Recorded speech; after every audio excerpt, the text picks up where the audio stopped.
Haleluya. Puji nama Tuhan, salam sejahtera keluarga GPDI Elsadai Magelang. Bersyukur kepada Tuhan kita bisa berjumpa lagi dalam Renungan 79 Pejuang Tangguh. Resilient, saya tangguh dalam Tuhan. Puji nama Tuhan, pada saat ini kita akan kembali sama-sama belajar firman Tuhan yang saya beri tema semua ada bagiannya. Tentunya di sepanjang bulan ini kita belajar tentang berbaju sirakan keadilan. Jadi kita belajar tentang keadilan. Kita terlebih dahulu sedikit melihat tentang keadilan.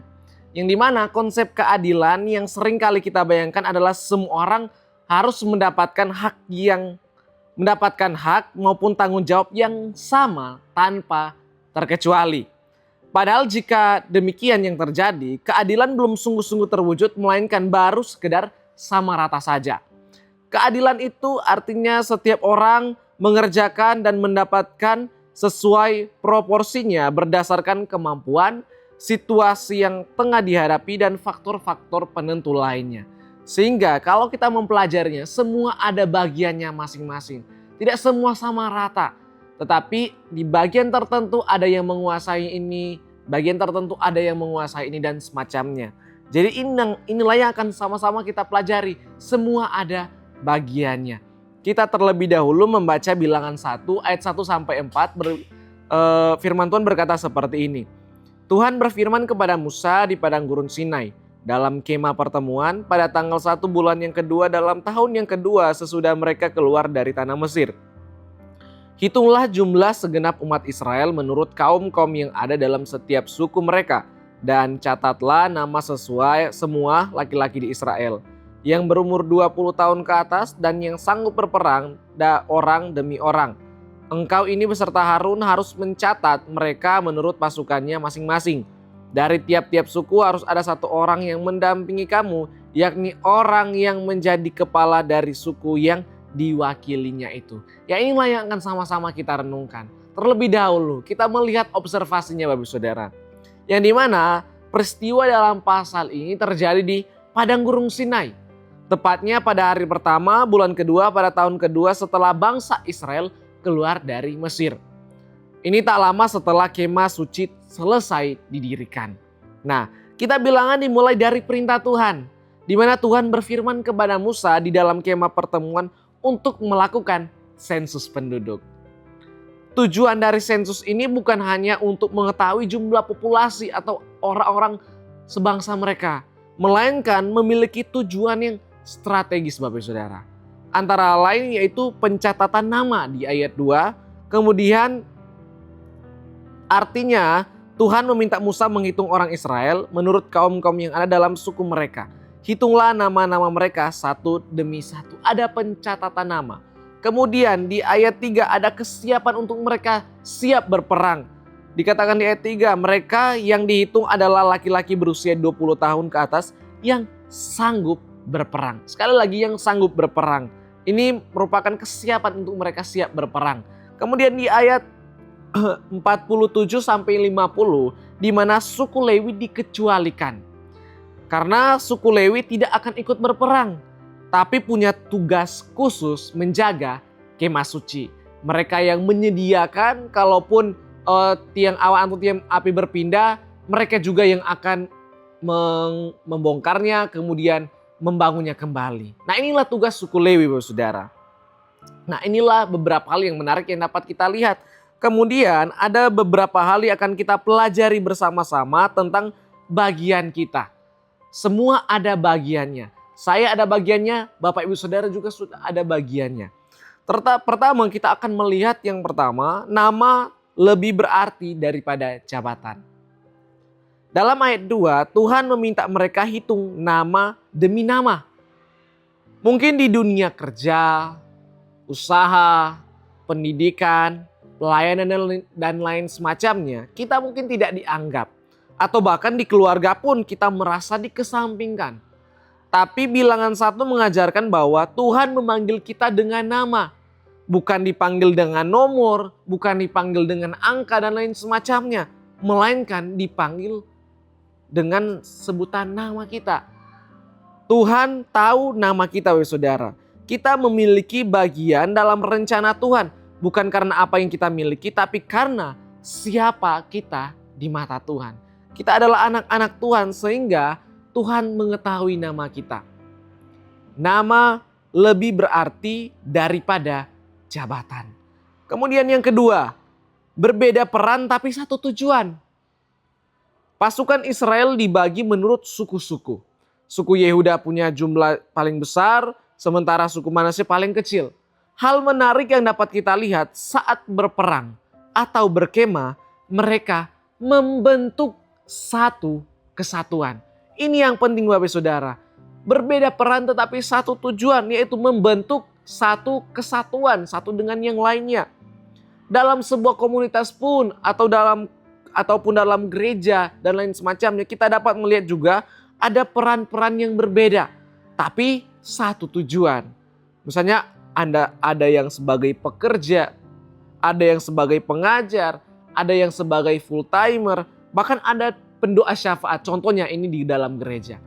Mereka perannya berbeda-beda, tetapi satu tujuan Bapak Saudara. Jangan kita merasa rendah diri jika bagian kita mungkin hanya di belakang layar. Tidak dilihat, tidak mendapatkan validasi dan lain semacamnya. Suku yang jumlahnya sedikit tetap dihitung oleh Tuhan. Karena tanpa mereka, formasi perkemahan Israel akan bolong. Mungkin bagi ukuran manusia kecil, tetapi bagi Tuhan itu sangat penting. Mungkin untuk ukuran manusia, waduh, saya tidak dilihat, wah saya tidak dianggap dan lain semacamnya. Kayaknya saya kurang bagus deh, kayaknya saya kurang berharga, kayaknya saya kurang penting. Bukan Bapak Saudara. Mungkin bagi ukuran kita manusia itu seperti tidak ada harganya. Seperti kecil. Tapi bagi Tuhan itu sangat penting. Karena kembali lagi membentuk suatu formasi yang penting, membentuk satu kesatuan. Mungkin kita berbeda peran mungkin dalam gereja, dalam pelayanan. Tetapi ingat, memiliki satu tujuan, yaitu untuk kemuliaan nama Tuhan. Kemudian yang ketiga, bagian yang berbeda bukan berarti tidak berguna. Sekali lagi, bagian yang berbeda bukan berarti tidak berguna. Suku Lewi dilarang untuk ikut berperang. Secara logika dunia, mereka mungkin dianggap beban karena tidak produktif dalam pertempuran. Namun, tugas mereka adalah menjaga kehadiran Tuhan di kemah suci. Mereka yang bertugas di kemah suci, mereka sebagai pendoa-pendoa syafaat supaya setiap kali ada peperangan mereka bisa menang karena oleh penyertaan Tuhan tentunya. Seringkali kita menghargai orang hanya dari kemampuan ia melakukan sesuatu, mungkin terlihat dan lain semacamnya. Tapi kita lupa ada orang-orang yang bagiannya adalah menjaga kedamaian, memberikan telinga untuk mereka bisa mendengarkan, atau setia dalam doa. Kita mungkin melihat ada misalnya di dalam gereja, ada pelayan-pelayan Tuhan yang melayani ketika terlihat. Tetapi Bapak Ibu juga perlu tahu, ada pendoa-pendoa syafaat yang berdoa di lantai bawah. Nah itulah yang tugas mereka tidak terlihat, tetapi tugas mereka juga sangat penting supaya jalannya ibadah bisa berjalan dengan begitu baik. Itu salah satu contohnya Bapak Saudara. Bagian kita mungkin bukan berperang di garis depan, tapi mungkin bagian kita adalah menjaga kehadiran Tuhan di tengah keluarga atau di lingkungan kita berada agar bisa ada kedamaian, agar bisa ada kesejahteraan. Mungkin itu kita tidak terasa, tetapi kita akan melihat selanjutnya, oh iya ternyata doa kita tidak sia-sia dan lain semacamnya. Jadi perlu kita semua ketahui bahwa padang gurun kehidupan itu terlalu luas untuk kita jelajahi sendirian. Tuhan tidak menciptakan kita untuk menjadi pahlawan sendirian, melainkan Tuhan menciptakan sebuah barisan yang teratur di mana semua ada bagiannya. Saya ada bagiannya masing-masing dan Bapak Ibu Saudara juga ada bagiannya masing-masing. Sehingga apapun bagian kita lakukan atau kita kerjakan dengan setia. Sehingga aplikasinya dalam kehidupan kita, jika mungkin hari-hari ini atau belakangan ini kita merasa gagal, kehilangan arah, ataupun tidak berguna di bagian tersebut, Ingatlah pelajaran dalam kitab Bilangan ini. Bilangan 1. Yang pertama ya, Tuhan tahu nama kita. Tuhan memberikan kita peran penting dalam posisi kita sekarang. Dan Tuhan memerlukan kita berada di posisi kita supaya tetap utuh. Dan kita juga melakukan bagian kita dengan setia. Apapun bagian kita lakukan dengan setia, sekecil apapun itu, karena di tangan Tuhan semuanya berharga. Entah Anda sebagai guru, Anda sebagai dokter, Anda sebagai pengusaha besar maupun kecil, Anda sebagai pelajar dan lain semacamnya, kerjakan dengan setia bagian kita. Kolose 3 ayat 23, apapun juga yang kamu perbuat, perbuatlah dengan segenap hatimu seperti untuk Tuhan dan bukan untuk manusia. Kita kerjakan dengan sepenuhnya bagian kita karena kita mau melakukannya seperti untuk Tuhan. Tentunya kita lakukan dengan segenap hati. Seperti bangsa Israel, kalau kita melihat di ayat 54 berkata seperti ini, maka orang Israel berbuat demikian. Tepat seperti yang diperintahkan Tuhan kepada Musa, demikian diperbuatlah mereka.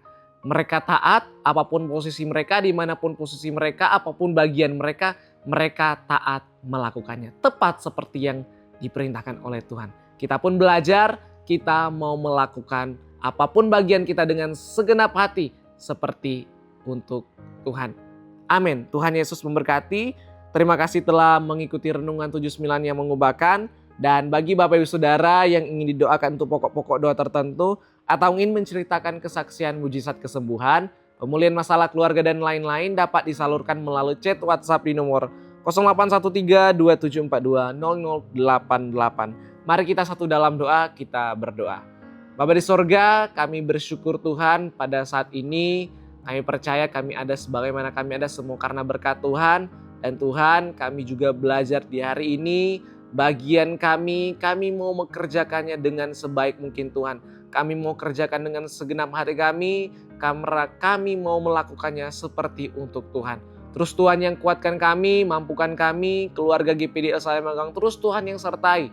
Dimanapun mereka pergi dan berada, kiranya penyertaan Tuhan selalu nyata dalam kehidupan mereka.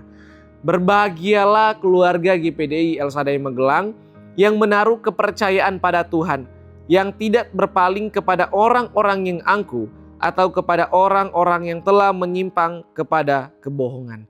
Terima kasih Bapa di sorga, kami menyerahkan segenap kehidupan kami, permohonan harapan kami ke dalam tangan-Mu. Di dalam nama Tuhan Yesus Kristus kami berdoa dan bersyukur.